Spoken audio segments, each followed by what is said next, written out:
اسلام کا ایک خوبصورت اسلوب ہے، وہ پہلے نالج دیتا ہے، اویئرنیس دیتا ہے، اویئرنیس دینے کے بعد ٹریکس بتاتا ہے، اور ٹریکس بتانے کے بعد پھر ہمیں اختیار دیتا ہے، ہم مجبور محض نہیں ہے، چیزوں کو مسلط نہیں کرتا۔ اور پھر کمال بات یہ ہے کہ جو ٹریک دیتا ہے ان دونوں ٹریکس کے ریزلٹ بھی پہلے ہی اناؤنس کر چکا ہے کہ اگر صراط مستقیم پر آؤ گے دنیا بھی مل جائے گی اور آخرت بھی مل جائے گی، اور اگر ڈی ٹریک ہو گئے، صراط مستقیم سے ہٹ گئے، تو یہ مادی دنیا کی دوڑ میں بھی پیچھے رہ جاؤ گے اور آخرت بھی تمہارے ہاتھوں سے نکل جائے گی، نہ یہ دنیا رہے گی اور نہ وہ دنیا رہے گی۔ تو اس تناظر میں پوری تھیری کو اگر ایک جملے میں لیا جائے تو قرآن مجید فرقان حمید نے اس انداز میں بھی بیان کیا ہے۔ سورہ آل عمران ہے اور پارہ 4 ہے، بسم اللہ الرحمن الرحیم، تلک الایام نداولها بین الناس، یہ ایام ہے جو ہم لوگوں کے درمیان پھیرتے رہتے ہیں، کبھی کسی کو عروج اور کبھی کسی کو زوال، لیکن اس عروج و زوال کی جو لاز ہیں وہ آفاقی ہیں، وہ الٹیمیٹ ہیں، جنہوں نے ان کو اپنا لیا ان کو عروج مل جائے گا، اور جنہوں نے اس کو چھوڑ دیا وہ زوال کی طرف آ جائیں گے۔ اقوام کے عروج و زوال کی اس غیر متزلزل حقیقت کا ادراک کرنے کے بعد مثبت فکری رویہ تو یہی ہونا چاہیے، اگر کوئی قوم عروج کے زمانے میں ہے تو انہیں ان اسباب پر غور و فکر کرنا چاہیے کہ جن کی وجہ سے زوال آ جاتا ہے، اور اگر کوئی زوال پر ہے تو انہیں ان اسباب کی طرف توجہ کرنی چاہیے جن سے عروج ملتا ہے۔ قرآن مجید فرقان حمید نے یہ جو بار بار قصہ موسیٰ و فرعون کو ذکر کیا ہے، اس کے مقاصد ہے، مقاصد یہی ہے کہ دیکھو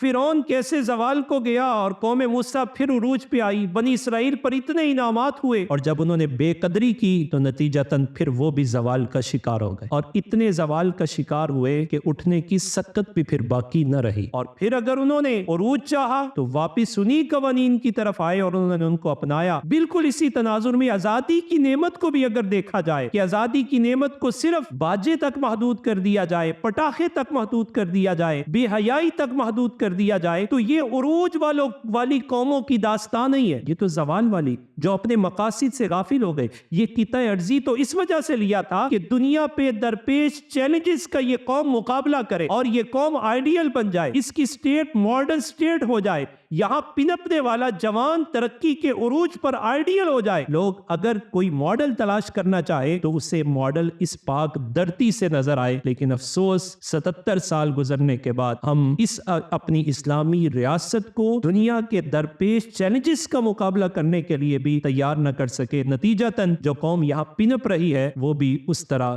تیاری کے مراحل میں بھی آنے کو تیار نہیں ہے۔